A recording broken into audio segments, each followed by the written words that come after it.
The joke should have died the moment it left my mouth, but instead it came back wearing a winter coat, carrying a single suitcase, and standing on my doorstep with a look that said this was either the bravest thing she'd ever done or the last mistake she'd ever forgive herself for making. The kind of moment where time slows down, the hallway light flickers, and you realize that everything you thought was temporary has suddenly decided to stay. Before the story pulls you any deeper, let me ask you something. If you believe in kindness, in second chances, and in the quiet moments where one small decision can change two lives forever, please take a second to like this video, leave a comment, share it with someone who needs hope, and subscribe to the channel, The Kindness Chronicles. Your support helps stories like this reach hearts that are still learning how to heal. I had meant the words as a soft landing, not a destination. We were sitting across from each other in a small cafe with chipped mugs and a heater that never quite worked. She was talking about her apartment, about the walls that felt like they leaned inward at night, about the landlord who raised rent the way storms raise rivers. I tried to lighten the weight in her voice the only way I knew how, with humor that pretended not to care too much.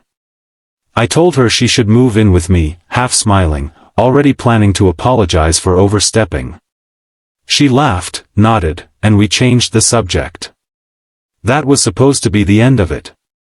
But jokes have a way of becoming confessions when someone is desperate enough to hear them as truth. The next morning, my place felt the same as always. The sink held yesterday's dishes, the couch sagged in the middle, and the spare room was nothing more than a storage space for unopened boxes from a life I kept postponing. I had built my routines to fit one person, my silences measured and intentional. I liked knowing exactly where my solitude began and ended. It felt safe, predictable, controllable. I told myself I was protecting my peace, when really I was hiding from the risk of caring too much. When the knock came, it was firm but unsure, like someone knocking on a door that might not open. I opened it expecting a delivery or a neighbor.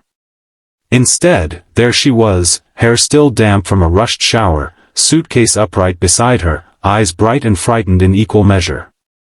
She explained without really explaining, talking about a night that went long and loud, about a decision made before courage had time to run away. She said she hoped there was room. The hallway suddenly felt too narrow for the future that was trying to squeeze inside. I stepped aside, because that's what you do when you don't trust yourself to speak honestly.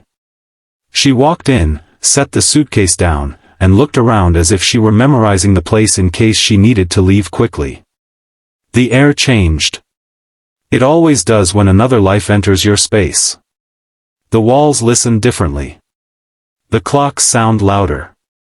The first challenge was simple and enormous at the same time: space. Not the physical kind, though that mattered too, but the emotional square footage we would need to share. My apartment wasn't ready for a second heartbeat. The spare room was cluttered with excuses, my schedule arranged around my own moods, my patience trained on silence. I offered the room anyway, clearing boxes with the nervous energy of someone who had just invited the weather inside. She tried to be invisible at first. She folded herself into corners, cleaned dishes that weren't hers, spoke softly like a guest afraid of overstaying. I noticed everything and pretended not to, which is a particular kind of cowardice. Nights were the hardest.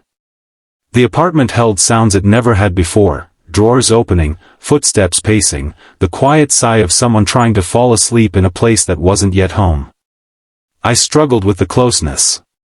With the way her presence pulled emotions out of me I'd packed away neatly. I wasn't used to negotiating mornings or sharing the last cup of coffee. I wasn't used to caring whether the heater worked for someone else. There were moments I resented the disruption, moments I wondered if my joke had been cruel rather than kind. She struggled too. I could see it in the way she flinched at raised voices on television, in how she checked her phone and then turned it face down, in the careful way she spoke about her past without naming the parts that still hurt. She carried her own fears, heavier than the suitcase she brought with her. She was afraid of being a burden, of being temporary, of trusting someone who had only ever promised her a laugh. The turning point didn't arrive with fireworks. It came quietly, disguised as inconvenience. One evening, after a long day where everything had gone slightly wrong, I came home irritated and tired. The apartment smelled like something warm and familiar. She had cooked, not as a gesture of thanks, she explained later, but because she needed to feel useful. We ate in a comfortable silence that didn't demand explanations. For the first time, the space between us felt shared instead of divided. From there, change crept in.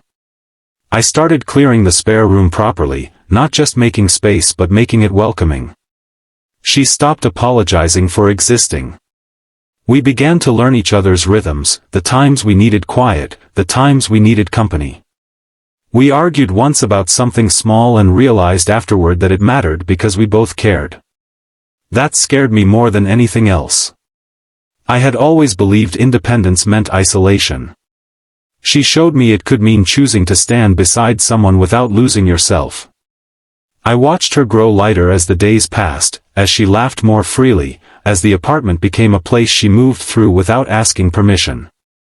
She watched me soften, watched me learn how to let plans change without feeling threatened. There were setbacks. Nights when old fears resurfaced. Mornings when uncertainty sat heavy on the table between us. We talked around those fears at first, then slowly learned to face them head-on. I admitted I was afraid of being needed because it meant I could fail someone. She admitted she was afraid of being believed when she said she wanted to stay. What began as a joke had become a test of character. Kindness isn't proven in grand gestures. It's proven in the willingness to stay present when things get complicated. In choosing patience over pride, listening over assumptions. As seasons shifted outside our windows, the apartment changed inside. Pictures appeared on the walls. The spare room lost its temporary feel. Laughter became a regular sound. We weren't a perfect story, but we were a real one, stitched together by everyday choices to show up for each other. Near the end of this story, I want to ask you something from the heart. If this journey moved you, if it reminded you that small acts of kindness can open doors to entirely new lives, please engage with this video. Like it, share it, and let your presence here be a quiet vote for compassion in a world that often forgets it. Because sometimes a joke is really a door. Sometimes hope shows up with a suitcase. And sometimes, the room you thought you didn't have turns out to be exactly what saves you both.